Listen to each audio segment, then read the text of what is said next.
Hello दोस्तों। तो आज का टॉपिक है, जब आप जॉब सर्च वीज़ा पर हैं उसके लिए जो सिटी को सिलेक्ट करने का क्राइटेरिया है उसमें सबसे पहले आता है रेंट कॉस्ट। फिर आता है कॉस्ट ऑफ लिविंग।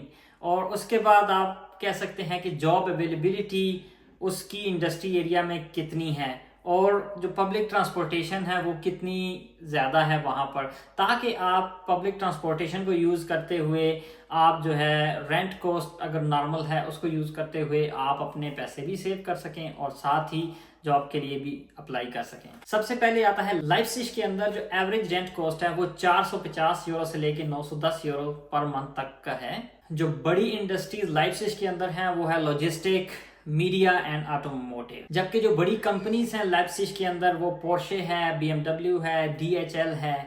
और पब्लिक ट्रांसपोर्ट के हिसाब से लाइप्सिश बहुत ही वेल कनेक्टेड है दूसरे सिटीज़ के साथ। तो आपको जो है यहाँ पर डॉइचलैंड टिकट जो जिसकी कीमत 58 यूरो हो गई है वो आसानी से मिल सकता है, ताकि आपको अगर जॉब के लिए या इंटरव्यू के लिए जाना पड़े तो आप आसानी से ट्रैवल कर सकें। ड्रेसडन भी एक बहुत ही अफोर्डेबल सिटी है अगर आप जॉब सर्च के ऊपर हैं, जिसकी रेंट कॉस्ट जो है वो 450 से लेके 800 यूरो पर मंथ तक की है।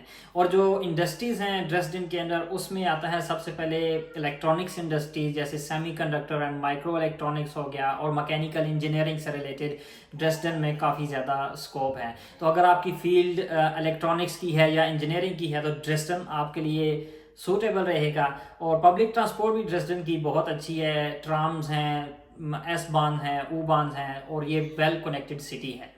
मैग्डेबुर्ग एक जर्मनी का बहुत ही अफोर्डेबल और चीपेस्ट सिटी समझा जाता है, जिसमें एवरेज रेंट कॉस्ट जो है वो 450 से लेके 655 यूरो पर मंथ तक की है। मैग्डेबुर्ग के अंदर जो इंडस्ट्रीज हैं वो रिन्यूएबल एनर्जी है, मैकेनिकल इंजीनियरिंग है और लॉजिस्टिक्स है। और पब्लिक ट्रांसपोर्ट भी अफोर्डेबल है और रिलायबल है, ट्राम सर्विस भी। अब बात करते हैं एयरपोर्ट की। एयरपोर्ट के अंदर भी रेंट काफ़ी, जो एक सिंगल बंदे के लिए है, काफ़ी एवरेज रेंट है, जिसमें आप 423 यूरो से लेके 651 यूरो पर मंथ तक आपका रेंट बनता है एयरपोर्ट के अंदर। जी तो दोस्तों, अब बात करते हैं कि जो भी सिटी आपने सेलेक्ट करना है उसके लिए और कौन कौन से क्राइटेरियाज आपको देखने पड़ते हैं जब भी आप जर्मनी आ रहे हैं जॉब सर्च वीज़ा पे। तो उसमें सबसे पहले आता है कि आप जिस सिटी को भी सेलेक्ट करें उसके अंदर देखें कि कम्युनिटी कितनी ज़्यादा है और वहाँ पर आपकी फील्ड के इवेंट्स कितने ज़्यादा होते हैं। अगर आपको ये चीज़ देखनी है तो उसके लिए आप इवेंट ब्राइट है और इसके अलावा और भी काफ़ी सारी ऑनलाइन फेस ग्रुप्स हैं, जिससे आपको पता चल जाएगा कि जो सिटी आप सेलेक्ट कर रहे हैं वहाँ पर आपकी इंडस्ट्री के इवेंट्स कितने ज़्यादा हो रहे हैं। क्योंकि जब एक नया बंदा आता है उसके कनेक्शन ज़ीरो होते हैं और उसको नए कनेक्शन बनाने के लिए नेटवर्किंग बहुत हेल्पफुल होती है। और उस नेटवर्किंग के लिए आपको देखना पड़ेगा कि वो इवेंट्स उस सिटी में ज़्यादा हो रहे हैं या नहीं हो रहे। तो उसके लिए आपको बहुत ज़्यादा ये हेल्पफुल रहेगा। इसके अलावा एक क्राइटेरिया है जो कि आपने ये देखना है कि आप जो भी सिटी सिलेक्ट कर रहे हैं उसके अंदर आपको आसानी से अपना अपार्टमेंट मिल गया है या आप शेयरिंग में रह रहे हैं। अगर तो आप बड़े सिटी सेलेक्ट करते हैं, फॉर एग्जांपल बर्लिन, म्यूनिक, तो यहाँ पर आपको अपनी स्पेस मिलना मुश्किल हो जाती है, यानी कि आपको अपना अपार्टमेंट मिलना शुरू में बहुत मुश्किल हो जाता है।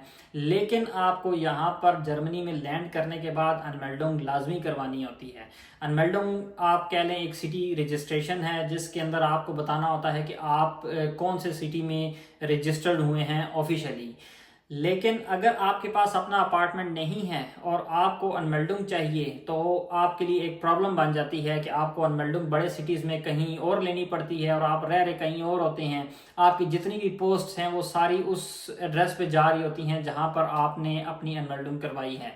तो इसकी बनिस्बत अगर आप छोटा सिटी सेलेक्ट करते हैं तो छोटे सिटी में आप जहां पर रह रहे हैं वहीं पर टाइमली आपको हर पोस्ट मिल जाएगी और उस पोस्ट को आप टाइमली जवाब दे सकेंगे।